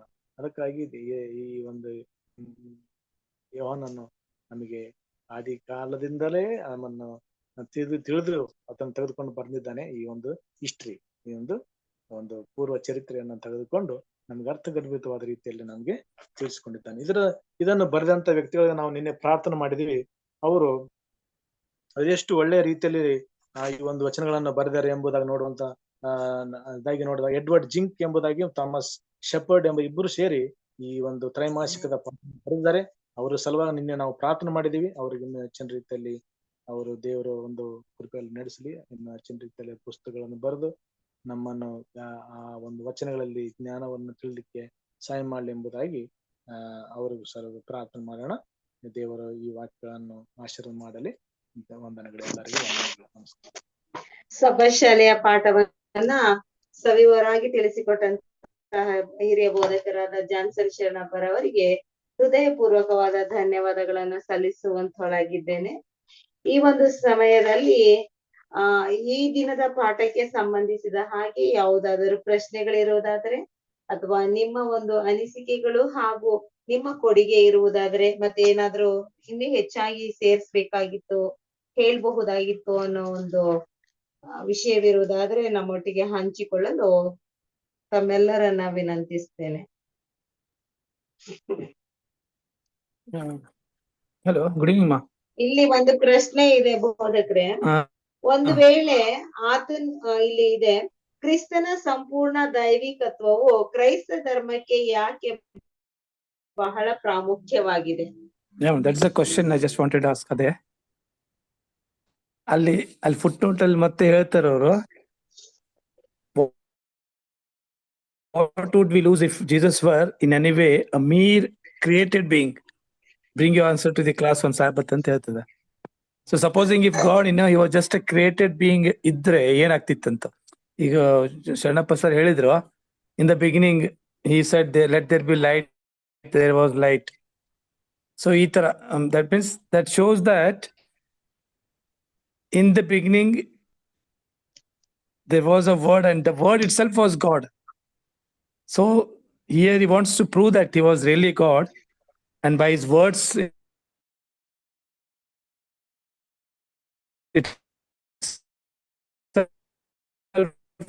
the meaning of that. ಕೇಳಿರೋದು ಕ್ರಿಸ್ತನ ಸಂಪೂರ್ಣ ದೈವಿಕತ್ವವು ಕ್ರೈಸ್ತ ಧರ್ಮಕ್ಕೆ ಯಾಕೆ ಬಹಳ ಪ್ರಾಮುಖ್ಯ? ಅದು ಖಂಡಿತವಾಗಿಯೂ ಬಹಳಷ್ಟು ಪ್ರಾಮುಖ್ಯವಾಗಿದೆ. ಯಾಕೆ ಅಂತ ಹೇಳಿದ್ರೆ, ನಾವು ಕ್ರೈಸ್ತರು ಅಂತ ಹೇಳಿಸ್ಕೋಬೇಕು ಅಂತ ಹೇಳಿದ್ರೆ ಹೆಸರು ಮಾತ್ರ ಆಗಿರ್ಬಾರ್ದು. ಸೊ ಕ್ರಿಸ್ತನಲ್ಲಿ ಇರ್ತಕ್ಕಂತ ಆ ದೈವಿಕ ಗುಣಗಳು ನಮ್ಮಲ್ಲಿ ಇರುವುದಾದ್ರೆ, ಸೊ ನಮ್ಮನ್ನ ಏನ್ ಮಾಡ್ತಾರೆ, ಇವರು ಕ್ರಿಸ್ತನ ಮಕ್ಕಳು, ಕ್ರಿಸ್ತನ ಅನುಯಾಯಿಗಳು ಅಂತ ಹೇಳಿ ನಮ್ಮನ್ನ ಏನ್ ಮಾಡ್ತಾರೆ, ಅವರು ಗುರುತಿಸುವಂತವರಾಗಿದ್ದಾರೆ. ನಮ್ಮಲ್ಲಿ ಯೇಸುಸ್ವಾಮಿಯ ದೈವಿಕ ಗುಣಗಳು ನಮ್ಮಲ್ಲಿ ಇಲ್ಲ ಅಂತ ಹೇಳಿದ್ರೆ ನಾವು ಕ್ರಿಸ್ತನ ಮಕ್ಕಳು ಅಂತ ಹೇಳಿಕೊಳ್ಳೋದಕ್ಕೆ ಯಾವುದೇ ರೀತಿ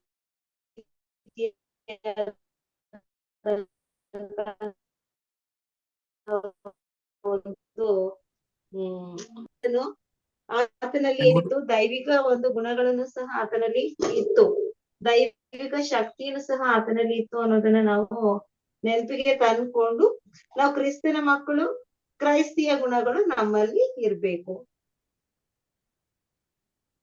Moreover, to have faith regarding this, that he was a God, that is. ಹೌದು. ಮತ್ತೆ ಇನ್ನೊಂದು ಪ್ರಶ್ನೆ ಕೇಳಿದೆ, ಒಂದು ವೇಳೆ ಆತನ ಸಹ ಸೃಷ್ಟಿಸಲ್ಪಟ್ಟವನೇ ಆಗಿದ್ದಲ್ಲಿ ನಾವು ಏನು ಕಳೆದುಕೊಳ್ಳುತ್ತಿದ್ದೆವು? ಕ್ರಿಸ್ತನು ನಿತ್ಯಕ್ಕೂ ದೇವರಾಗಿದ್ದಾನೆಂಬ ಅಂಶವು ನಮ್ಮ ನಂಬಿಕೆಗೆ ಯಾಕೆ ಪ್ರಾಮುಖ್ಯವಾಗಿದೆ?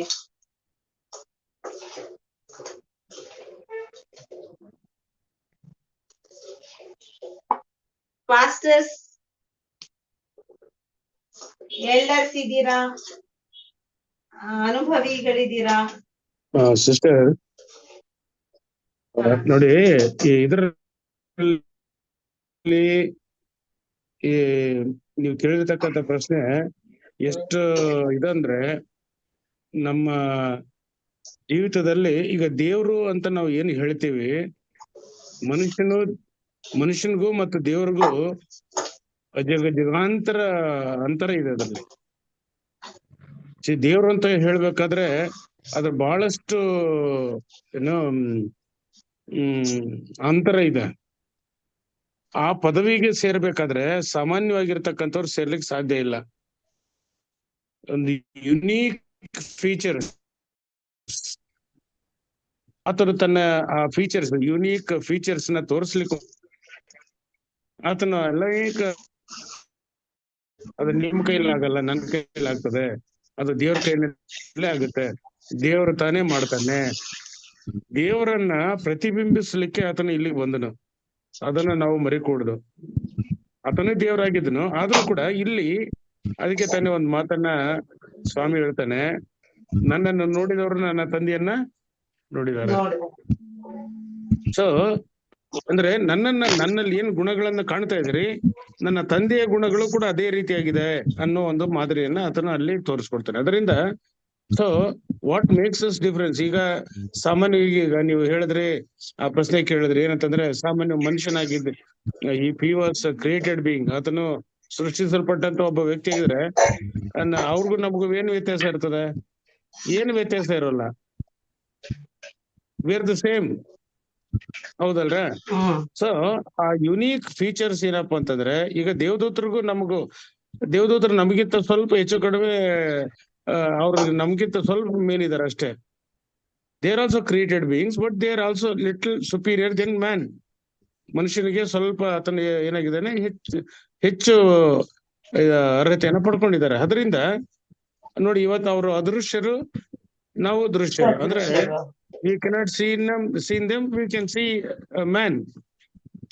ಸೊ ಇಲ್ಲಿ 3 ಹಂತಗಳನ್ನ ನೀವು ನೋಡ್ತಾ ಇದ್ದೀರಿ. ಒಂದು ನಾವು ಕಾಣತಕ್ಕಂಥದ್ದು, ಇನ್ನೊಂದು ಕಾಣದೇ ಇರತಕ್ಕಂಥದ್ದು, ಇನ್ನೊಂದು ಅದರ ಮೇಲೆ ಇರತಕ್ಕಂಥದ್ದು. It is super natural being. ಆ ನೀರನ್ನ ದ್ರಾಕ್ಷಾರಸ ಮಾಡ್ತಕ್ಕಂಥದ್ದು ಮನುಷ್ಯನಲ್ಲ, ಈ ಮನುಷ್ಯನ ಕೈಲಿ ಮಾಡ್ಲಿಕ್ಕೆ ಸಾಧ್ಯ ಇಲ್ಲ ಅದು. So it is the handy work of god.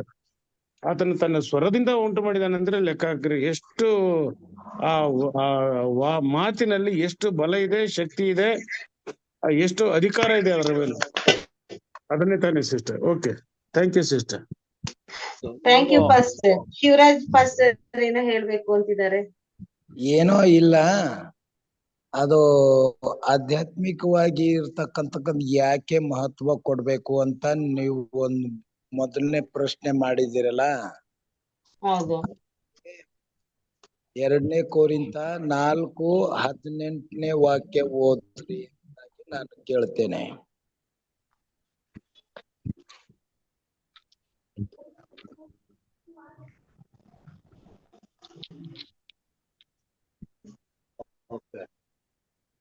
ನಾವು ಕಾಣುವಂಥದ್ದನ್ನು ಲಕ್ಷಿಸದೆ ಕಾಣದಿರುವಂಥದ್ದನ್ನು ಲಕ್ಷಿಸುವವರಾಗಿದ್ದೇವೆ.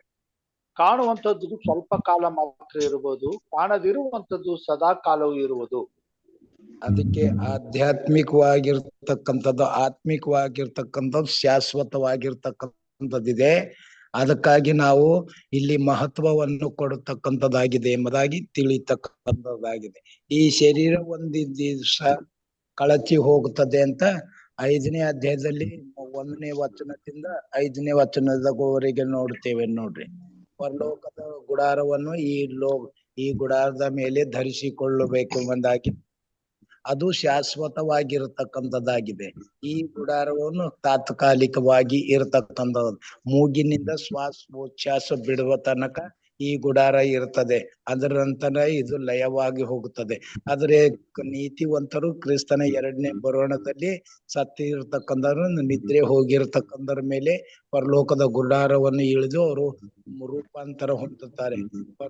ನಾವು ಯೇಸು ಕ್ರಿಸ್ತನು ಯೇಸು ಕ್ರಿಸ್ತನು ಬರುವಾಗ ಯಾರ್ಯಾರು ಜೀವಂತ ನೀತಿವಂತರು ಇರ್ತಾರೋ ಆ ಶರೀರದ ಮೇಲೆ, ನೀತಿವಂತರ ಮೇಲೆ ಆ ಪರಲೋಕದ ಗುಡಾರವನ್ನು ಇಳಿಯಲ್ಪಡುತ್ತದೆ. ಅದು ರೂಪಾಂತರ ಹೊಂದುತ್ತದೆ. ಅದು ಕಣ್ಣಿಗೆ ಕಾಣತಕ್ಕಂಥದ್ದು ಶಾಶ್ವತವಾಗಿ ಇರ್ತಕ್ಕಂಥದ್ದು. ಇನ್ನ ನಮ್ಗೆ ಅದು ಕಣ್ಣಿಗೆ ಕಾಣಲಿಲ್ಲ, ನಮಗೆ ಇದು ಶರೀರವನ್ನು ಕಾಣತಕ್ಕಂತಹ ಆಗಿದೆ ಎಂಬುದಾಗಿ ನಾವು ನೋಡ್ತೇವೆ. ಅದು ಎಂದೆಂದಿಗೂ ಇರತಕ್ಕಂಥದ್ದು. ಅದಕ್ಕಾಗಿ ಅದಕ್ಕೆ ನಾವು ಹೆಚ್ಚು ಒತ್ತು ಕೊಡ್ಬೇಕು, ಹೆಚ್ಚು ಬೆಲೆ ಕೊಡ್ಬೇಕು ಎಂಬುದಾಗಿ ಮೊದಲನೇ ಪ್ರಶ್ನೆದ ಉತ್ತರ. Thank you pastor. ಅಂದ್ರೆ ನಾವು ಒಂದನ್ನ ಅರ್ಥ ಮಾಡ್ಕೋಬೇಕು, ಯೇಸು ಕ್ರಿಸ್ತನು ನಿತ್ಯಕ್ಕೂ ದೇವರಾಗಿದ್ದಾರೆ ಅನ್ನೋದನ್ನ. ಯಾಕೆಂದ್ರೆ ದೇವ್ರು ಹಿಂದೆನೂ ದೇವ್ರು, ಈಗನೂ ದೇವ್ರು, ಮುಂದೆನೂ ದೇವರಾಗಿರ್ತಾರೆ. ಅದನ್ನ ನಾವು ಅರ್ಥ ಮಾಡ್ಕೋಬೇಕು. ಅದೇ ಯೋಹಾನ 1:1 ನಾವು ಓದೋದ ರೀತಿಯಲ್ಲಿ ಆದಿಯಲ್ಲಿ ವಾಕ್ಯ ಇತ್ತು, ಆ ವಾಕ್ಯವು ದೇವರ ಬಳಿಯಲ್ಲಿತ್ತು. ಅದನ್ನ ನಾವು ಸರಿಯಾದ ರೀತಿಯಲ್ಲಿ ಅರ್ಥ ಮಾಡ್ಕೊಂಡ್ರೆ ನಾವು ಯೇಸು ಕ್ರಿಸ್ತನು ನಿತ್ಯ ನಿರಂತರಕ್ಕೂ ದೇವರಾಗಿದ್ದಾನೆ ಅನ್ನೋದನ್ನ ನಾವು ನಂಬಬೇಕು. ಅದನ್ನ ನಂಬೋದು ಬಹಳಷ್ಟು ಪ್ರಾಮುಖ್ಯವಾಗಿದೆ ನಮ್ಮ ಕ್ರೈಸ್ತಿಯ ಮಕ್ಕಳ ಒಂದು ಜೀವಿತದಲ್ಲಿ. ಅದು ವಾಕ್ಯ ಎನ್ನತಕ್ಕಂಥದಕ್ಕೆ ಅದು ಯಜ್ಞದ ಕುರಿಯಾಗ್ಲಕ್ಕೆ ಸಾಧ್ಯವಿಲ್ಲ, ಅದಕ್ಕೆ ಮಳೆ ಹೊಡಿಲಿಕ್ಕೆ ಸಾಧ್ಯವಿಲ್ಲ. ಅದಕ್ಕಾಗಿ ಆ ವಾಕ್ಯ ನಮ್ಮ ಪಾಪವನ್ನು ಪರಿಹಾರ ಮಾಡೋದಕ್ಕಾಗಿ ಯೇಸು ಸ್ವಾಮಿ ಹೇಳಿರ್ತಾನೆ ದೇವರಿಗೆ. ಇಬ್ರಿಯರ ಬರೆದಂತ ಪತ್ರಿಕೆ 10ನೇ ಅಧ್ಯಾಯ 5ನೇ ವಚನದಲ್ಲಿ ಹೇಳ್ತಾನೆ, ನಿನಗೆ ನನಗೆ ಭೂಲೋಕದಲ್ಲಿ ಕಳಿಸುವಾಗ ನಿನಗೆ ಯಜ್ಞದ ಮೇಲೆ ಇಷ್ಟ ಇಲ್ಲ, ನನಗೆ ದೇಹವನ್ನು ಸೃಷ್ಟಿಸಿ ಕೊಟ್ಟಿ ಎಂಬುದಾಗಿ. ದೇಹವನ್ನು ಯಾಕೆ ಮಾಡಿದಾನೆ ಅಂದ್ರೆ ಪಾಪ ಅಪರಾಧಗಳನ್ನು ಹೊತ್ತು ಅವನು ಶಿಲ್ಬೆದ ಮೇಲೆ ಏರ್ಬೇಕಾಗಿತ್ತು. ಅದಕ್ಕೆ ಅದಕ್ಕೊಂದು ಆಕೃತಿ ಕೊಡಲ್ಪಟ್ಟಿದೆ. ಅದು ನಮಗೋಸ್ಕರ. ಗಲಾತ್ಯ 4:4 ಧರ್ಮಶಾಸ್ತ್ರ ಅಧೀನರಾಗಿರ್ತಕ್ಕಂಥವ್ರು ಅಂದ್ರೆ ಪಾಪಕ್ಕೆ ಅಧೀನರಾಗಿರ್ತಕ್ಕಂಥದ್ದು ವಿಮೋಚನೆ ಪಡಿಸೋದಕ್ಕೂ ಮತ್ತು ಪುತ್ರರ ಪದವಿಯನ್ನೇ ನಮ್ಗೆ ದಯಪಾಲಿಸುವುದಕ್ಕೂ ಅವನು ಸ್ತ್ರೀಯಲ್ಲಿ ಹುಟ್ಟಿದವನಾಗಿ ಬಂದನು ಎಂಬುದಾಗಿ ನಾವು ನೋಡ್ತೇವೆ. ಯಾಕೆ ಅಂದ್ರೆ ನಮ್ಗೆ ಲೂಕನು ಬರೆದ ಸುವಾರ್ತೆ 3ನೇ ಅಧ್ಯಾಯ 38ನೇ ವಚನ ನಾವು ನೋಡ್ತೇವೆ. ಅಲ್ಲಿ 23ನೇ ವಚನದಿಂದ 30 ವಚನದ ಒಬ್ಬರೊಬ್ಬರು ತಂದಿ ಅಂತ ಹೋಗಿ ಹೋಗುತ್ತದೆ. ಯಾರ ತಂದಿ? ದೇವ್ರ ಮಗನ ಅಂತ ಆದಮನಿಗೆ ಹೇಳಿತ್ತು. ಆದ್ರೆ ಅವನು ಪಾಪ ಮಾಡಿದ ಪ್ರೇರಿತವಾಗಿ ನಾವು ಪಾಪಿಗಳಾಗಿದ್ದೇವೆ. ಮತ್ತೆ ನಮ್ಗೆ ಪುತ್ರರ ಪದವಿಯನ್ನು ದಯಪಾಲಿಸುವುದಕ್ಕೋಸ್ಕರ ಆ ವಾಕ್ಯ ಪುತ್ರನಾಗಿ ಬಂತು ಎಂಬುದಾಗಿ ಕೂಡ ನಾವು ನೋಡ್ತೇವೆ. ನಮ್ಮ ಗರ್ಜಿಗಾಗಿ, ನಮ್ಮ ಪಾಪ ಪರಿಹಾರಕ್ಕಾಗಿ ನಾವು ದೇವರಿಗೆ ನೀತಿ ಸ್ವರೂಪಿಗಳಾಗಿ ಅರ್ಪಿಸುವುದಕ್ಕಾಗಿ ಕೂಡ ಪಾಪ ಸ್ವಭಾವ ಶರೀರದಲ್ಲಿ ಬಂದನು ಎಂಬುದಾಗಿ 2ನೇ ಕೊರಿಂಥ 5ನೇ ಅಧ್ಯಾಯ 21ನೇ ವಚನದಲ್ಲಿ ನಾವು ಸ್ಪಷ್ಟವಾಗಿ ನೋಡ್ತೇವೆ. ಅದಕ್ಕೆ ಅವನು ದೇವರು ಆಗಿದ್ದಾನೆ, ಪರಿಪೂರ್ಣ ಮನುಷ್ಯನೂ ಆಗಿದ್ದಾನೆ. ಅದಕ್ಕೆ ಅವನು ದಶಾಜ್ಞೆಗಳಲ್ಲಿ 2 ಸ್ವಭಾವಗಳನ್ನು ಸೂಚಿಸದೆ. ಅವನು ಹೇಳ್ತಾನೆ, ನಾನು ನನ್ನ ತಂದೆಯ ಆಜ್ಞೆಗಳನ್ನು ಕೈಕೊಂಡು ನಡೆದಿದ್ದೇನೆ ಅಂದ್ರೆ ದೇವಕುಮಾರನು ಹೌದು, ಮನುಷ್ಯ ಕುಮಾರನು ಹೌದು. ನಮ್ಗೆ ದೇವಕುಮಾರನ್ನು ಕುಮಾರ್ತೆಯರನ್ನು ಮಾಡೋದಕ್ಕೋಸ್ಕರವಾಗಿ ಅವನು ಬಂದಿದ್ದಾನೆ ಎಂಬುದಾಗಿ ಸ್ಪಷ್ಟವಾಗಿ ನಾವು ನೋಡ್ತೇವೆ. ಅದು ಎಲ್ಲಿ 2ನೇ ಕೊರಿಂಥ 6ನೇ ಅಧ್ಯಾಯದ 18ನೇ ವಚನದಲ್ಲಿ ನಾವು ನೋಡ್ತೇವೆ. ಆಮೇನ್. ಈಗ ವಂದನೆಗಳು ಬೋಧಕರೇ.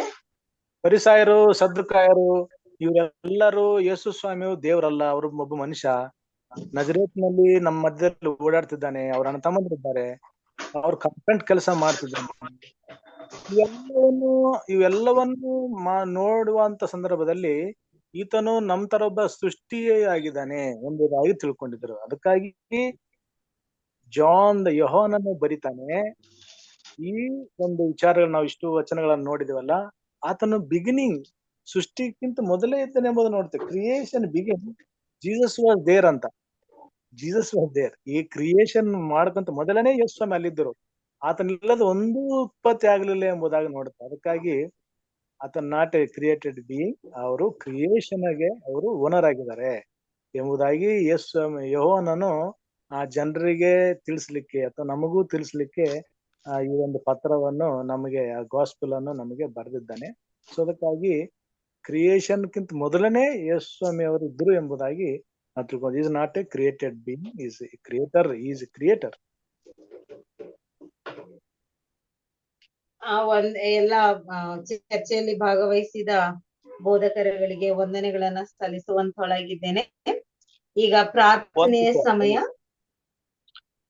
ಸಹೋದರಿ ಸವಿತಾ ಅವರೇ, ಈ ಪ್ರಶ್ನೆಯನ್ನು ಇದಕ್ಕೆ ಒಂದು ಕ್ಲಾರಿಟಿ ಬೇಕಾಗಿದೆ. ಈಗ ನಾವೆಲ್ಲ ಹೇಳಿದ್ವಿ, ಇದು ಕೊನೆಯದಾಗಿ ಏನ್ ಹೇಳ್ತದೆ, ಕ್ರಿಸ್ತನ ಸಂಪೂರ್ಣ ದೈವಕತ್ವವು ಕ್ರೈಸ್ತ ಧರ್ಮಕ್ಕೆ ಯಾಕೆ ಬಹಳ ಪ್ರಾಮುಖ್ಯವಾಗಿದೆ? ಒಂದು ವೇಳೆ ಆತನು ಸಹ ಸೃಷ್ಟಿಸಲ್ಪಟ್ಟವನೇ ಆಗಿದ್ದಲ್ಲಿ ನಾವು ಏನು ಕಳೆದುಕೊಳ್ಳುತ್ತಿದ್ದೆವು? ಇದು ಕೊನೆಗಿರ್ತಕ್ಕಂಥ ಒಂದು ಪ್ರಶ್ನೆ. ನಿತ್ಯ ಜೀವವನ್ನು ಇದಕ್ಕೆ ಕಳ್ಕೊತಾ ಇದ್ವಿ. ಇಲ್ಲಿ ಇಬ್ರಿಯರ ಪತ್ರಿಕೆ 9ನೇ ಅಧ್ಯಾಯ 27ನೇ ವಚನದಲ್ಲಿ ಹೇಳ್ತಾನೆ, ರಕ್ತಧಾರೆ ಇಲ್ಲದೆ ಪಾಪ ಪರಿಹಾರ ಉಂಟಾಗುವುದಿಲ್ಲ. ಸೊ ದೇವರು ನಮ್ಮ ಪಾಪಗಳನ್ನ ಕ್ಷಮಿಸಲು ಬೇಕಾದಂತ ಒಂದು ಕ್ರೈಟೇರಿಯಾ ಏನಿದೆ ಅದು ರಕ್ತಧಾರೆ, ಅದು ಪರಿಶುದ್ಧವಾದ ರಕ್ತಧಾರೆ. ಒಬ್ಬ ಕ್ರಿಯೇಟೆಡ್ ಬೀಯಿಂಗ್, ಸೃಷ್ಟಿಸಲ್ಪಟ್ಟಂತ ವ್ಯಕ್ತಿ ಒಂದು ವೇಳೆ ಶಿಲುಬೆಗೆ ಏರಿಸಲ್ಪಟ್ಟು ಆತನ ರಕ್ತ ಚೆಲ್ಲಲ್ಪಟ್ಟಿದ್ರೆ ಆ ರಕ್ತದಿಂದ ಭೂಮಿ ಮೇಲಿರ್ತಕ್ಕಂಥ ಮಾನವನ ಪಾಪದ ಪರಿಹಾರ ಆಗ್ಲಿಕ್ಕೆ ಸಾಧ್ಯ ಇರಲಿಲ್ಲ. ಯಾಕಂತಂದ್ರೆ ದೇವರಿಗೆ ಬೇಕಾದದ್ದು ಪರಿಶುದ್ಧವಾದಂತ ರಕ್ತ. ಅದಕ್ಕಾಗಿ ಪರಿಶುದ್ಧನಾದಂತ ದೇವರೇ ಈ ಲೋಕಕ್ಕೆ ನರವತಾರಿ ಎತ್ತಿ ಬಂದು ಬೋಧಕರು ಹೇಳಿದಾಗೆ ತಂದೆಯಾದ ದೇವರ ಮುಖಾಂತರವಾಗಿ ದೇಹವನ್ನ ಸಿದ್ಧ ಮಾಡಿಕೊಂಡು ಆತನೇ ಈ ಲೋಕಕ್ಕೆ ಬಂದು ನರಾವತಾರದಲ್ಲಿ ಮನುಷ್ಯನಾಗಿ ರಕ್ತಧಾರಿಯನ್ನು ಹೊಂದಿದವನಾಗಿ ನಮ್ಮೆಲ್ಲರ ಪಾಪಕ್ಕೆ ರಕ್ತವನ್ನ ಚೆಲ್ಲುವುದರ ಮುಖಾಂತರವಾಗಿ, ರಕ್ತದ ಮುಖಾಂತರವಾಗಿ ನಂಬುವಂತ ಪ್ರತಿಯೊಬ್ಬ ಮಾನವನ ಪಾಪಕ್ಕೆ ಪರಿಹಾರವನ್ನ ದೇವರು ಒದಗಿಸಿಕೊಡುವನಾಗಿರುವುದರಿಂದ ಆ ಒಂದು ದೇವರ ಒಂದು ಏನು ದೇವರ ಒಂದು ಆತನ ಬಯಕೆಯನ್ನ ಅಥವಾ ಕೋರಿಕೆಯನ್ನ ಅಥವಾ ಈ ಕ್ರಿಯೇಟರನ್ನ ದೇವರು ಯೇಸು ಕ್ರಿಸ್ತನು ಸಂಪೂರ್ಣಗೊಳಿಸಬೇಕಾಗಿತ್ತು. ಸೊ ಅದು ಆತನ ಮರಣದಲ್ಲಿ ಆತನ ಪರಿಶುದ್ಧವಾದ ರಕ್ತವನ್ನು ಚೆಲ್ಲುವುದರ ಮುಖಾಂತರವಾಗಿ ಆ ಒಂದು ಕೆಲಸವು ಸಾಧ್ಯವಾಯಿತು. ಬೇರೆ ಒಬ್ಬ ಸಾಮಾನ್ಯ ವ್ಯಕ್ತಿ ನರಮಾನವ ಅಥವಾ ಭೂಮಿ ಮೇಲೆ ಸೃಷ್ಟಿಸಿದಂತ ಯಾವುದೇ ಪ್ರಾಣಿ ರಕ್ತದಿಂದ ಅದಾಗೋದಿದ್ರೆ ಯೇಸು ಸ್ವಾಮಿ ಬರಬೇಕಾದ ಅವಶ್ಯಕತೆ ಇರಲಿಲ್ಲ. ಅಂದ್ರೆ ಯೇಸು ಸ್ವಾಮಿ ರಕ್ತವೇ ಬೇಕಾಗಿರೋದ್ರಿಂದ ಆತನೇ ನರವತಾರ ವ್ಯಕ್ತಿ ಬಂದು ಆತನ ರಕ್ತವನ್ನ ಚೆಲ್ಲಿದ್ದರಿಂದ ನಂಬುವ ಪ್ರತಿಯೊಬ್ಬ ಮಾನವನಿಗೂ ಪಾಪಕ್ಕೆ ಪರಿಹಾರ ಉಂಟಾಯಿತು. ಇದು ಪ್ರಾಮುಖ್ಯವಾದದ್ದು. ಒಂದ್ ವೇಳೆ ಆತನು ಸೃಷ್ಟಿಸಲ್ಪಟ್ಟವನೇ ಆಗಿದ್ದಲ್ಲಿ ಪಾಪದ ಪರಿಹಾರ ಆಗ್ತಿರ್ಲಿಲ್ಲ. ನಂಬುವಂತ ಯಾರಿಗೂ ಸಹ ಪಾಪದ ಪರಿಹಾರ ಆಗ್ತಿರ್ಲಿಲ್ಲ. ಪಾಪ ಪರಿಹಾರವಿಲ್ಲದೆ ಪರಿಶುದ್ಧತೆಯನ್ನು ಪಡ್ಕೊಳ್ಳಿಕ್ಕಾಗ್ತಿಲ್ಲ. ಪರಿಶುದ್ಧರಾಗದೆ ನಮ್ಮ ಜೀವಿತದಲ್ಲಿ ನಿತ್ಯ ಜೀವವನ್ನ ಪಡ್ಕೊಳ್ಳಿಕ್ಕೆ ಸಾಧ್ಯ ಆಗ್ತದೆ. ಆದುದರಿಂದ ಯೇಸು ಕ್ರಿಸ್ತನು ಈ ಲೋಕಕ್ಕೆ ಬರದೆ ಹೋಗಿದ್ದಾರೆ. ಆ ಪರಿಶುದ್ಧವಾದ ರಕ್ತವು ಚೆಲ್ಲಲ್ಪಡದೆ ಹೋಗಿದ್ದಾರೆ. ಈ ಭೂಮಿ ಮೇಲೆ ಯಾರಿಗೂ ರಕ್ಷಣೆ ಆಗ್ತಿಲ್ಲ ಮತ್ತು ನಿತ್ಯ ಜೀವ ಸಿಗ್ತಿಲ್ಲ. ಅದರಿಂದ ಭೂಮಿ ಮೇಲೆ ಇರ್ತಕ್ಕಂಥ ಯಾರು ಕೂಡ ನಿತ್ಯ ಜೀವವನ್ನು ಹೊಂದಲಿಕ್ಕಾಗದೆ, ರಕ್ಷಣೆಯನ್ನು ಹೊಂದಲಿಕ್ಕಾಗದೆ ನಿತ್ಯ ಜೀವವನ್ನ ಕಳ್ಕೊಳ್ತಿದ್ರು. ಇದು ಬಹಳ ಪ್ರಾಮುಖ್ಯವಾದ ವಿಷಯ. ಕ್ರಿಸ್ತನು ಬಂದು ತನ್ನ ಪರಿಶುದ್ಧವಾದ ರಕ್ತವನ್ನು ಚೆಲ್ಲಿದ್ದರಿಂದ ಆತನ ಮೇಲೆ ನಂಬಿಕೆ ಇಡುವಂತ ಪ್ರತಿಯೊಬ್ಬರು ನಿತ್ಯ ಜೀವವನ್ನು ಹೊಂದುವಂತ ಒಂದು ರಕ್ಷಣೆಯ ಬಾಧ್ಯತೆಯನ್ನು ಹೊಂದುವಂತವರಾಗಿದ್ದಾರೆ. ಈ ಒಂದು ನಂಬಿಕೆಯಿಂದ ನಾವು ಜೀವಿಸುವುದರಿಂದ ಈ ಸತ್ಯವನ್ನ ಯೇಸು ಕ್ರಿಸ್ತನೇ ನಿಜವಾದಂತ ಜೀವ ಕೊಡುವಂತ ದೇವರು ಎಂಬುದನ್ನ ನಮ್ಮ ಮುಖಾಂತರವಾಗಿ, ನಮ್ಮ ನಂಬಿಕೆ ಮುಖಾಂತರವಾಗಿ ಈ ಲೋಕದಲ್ಲಿ ನಂಬದೇ ಇರುವಂತ ಇತರ ಎಲ್ಲಾ ಜನಾಂಗಗಳಿಗೂ ಯೇಸು ಕ್ರಿಸ್ತನ ದೈವತ್ವವನ್ನ ಸಾರುವುದರ ಮುಖಾಂತರವಾಗಿ ಅವರೂ ಸಹ ನಿತ್ಯ ಜೀವವನ್ನು ಹೊಂದುವಂತ ಅವಕಾಶ ಮಾಡಿಕೊಡುವುದರ ಪ್ರಯುಕ್ತ ನಾವು ಯೇಸು ಕ್ರಿಸ್ತನನ್ನ ದೇವರಾಗಿದ್ದಾನೆಂಬ ಈ ಸತ್ಯವನ್ನ ನಂಬುವುದು ಬಹಳ ಪ್ರಾಮುಖ್ಯವಾಗಿದೆ. ಇದು ಈ ಪ್ರಶ್ನೆಗೆ ಒಂದು ಸಮಂಜಸವಾದ ಉತ್ತರ ಎಂಬುದಾಗಿ ನಾನು ಧನ್ಯವಾದಗಳು ಬೋಧಕರೇ. ಎಲ್ಲಾ ಪ್ರಶ್ನೆಗಳಿಗೆ ಎಲ್ಲಾ ಹಿರಿಯ ಅನುಭವಿ ಬೋಧಕರುಗಳು ಉತ್ತರವನ್ನ ನೀಡಿದ್ದಾರೆ. ದೇವರು ನಿಮ್ಮೆಲ್ಲರ ಸೇವೆಯನ್ನ, ನಿಮ್ಮ ಕುಟುಂಬವನ್ನ ಅಧಿಕವಾಗಿ ಹೇರಳವಾಗಿ ಆಶೀರ್ವದಿಸಲಿ. ಈಗ ಪ್ರಾರ್ಥನೆಯ ಸಮಯ. ಬೋಧಕರಾದ ಶಿವರಾಜ್ ಜಾಂತೆ ಅವರು ಪ್ರಾರ್ಥಿಸಿ ಬೋಧಕರಾದ ಎಸ್ ಟಿ ಸಾಲಮನ್ ರವರು ಅಂತ್ಯ ಆಶೀರ್ವಾದದಲ್ಲಿ ನಡೆಸಲು ವಿನಂತಿಸ್ತೇನೆ. ಒಂದು ವಿಜ್ಞಾಪನೆ ಇದೆ. ಇವರು ಮಿಸ್ಟರ್ ಕೆ ಎಂ ರಾಬರ್ಟ್ಸ್ ಅವರು ಮಣಿಪಾಲ್ ಹಾಸ್ಪಿಟಲ್ ಅಲ್ಲಿ ಅಡ್ಮಿಟ್ ಆಗಿದ್ದಾರೆ. ಅವ್ರು ಒಂದ್ ಸ್ವಲ್ಪ ಪ್ರೇಯರ್ ಮಾಡ್ರಿ. ಕೆ ಎಂ ರಾಬರ್ಟ್ಸ್ ಅಂತೇಳಿ.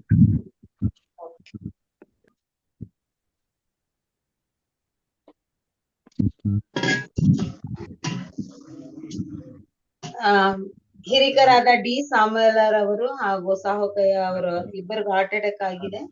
ಸೊ ಅವ್ರಿಗೋಸ್ಕರ ಪ್ರಾರ್ಥನೆ ಮಾಡಿ. ಯಾರಿಗೆ? ನಮ್ಮ ಸಭೆಯ ಹಿರಿಕರಾದ ಡಿ ಸಾಮುವೇಲ್ ಸಾಮ್ಯಲ ಮತ್ತೆ ಸಾಹುಕಯ್ಯ ಇಬ್ಬರ ಒಂದು ಹಾರ್ಟ್ ಇದಕ್ಕೋಸ್ಕರ ಪ್ರಾರ್ಥನೆ ಮಾಡಿ. ಹಾಗೂ ಚಿಂತನ ಅವ್ರ ಹೆಲ್ತ್ಗೋಸ್ಕರ ಪ್ರಾರ್ಥಿಸಿ. ಮಂಗಳ ಅವರ ಒಂದು ಸೇಫ್ ಡೆಲಿವರಿಗೋಸ್ಕರ, ಮತ್ತೆ ಒಂದು ಹಲವಾರು ಕಡೆ ಮಳೆ ಹೆಚ್ಚಾಗಿ ಹಾನಿಗೊಳಗಾಗಿದ್ದಾರೆ ತುಂಬಾ ಜನಗಳು.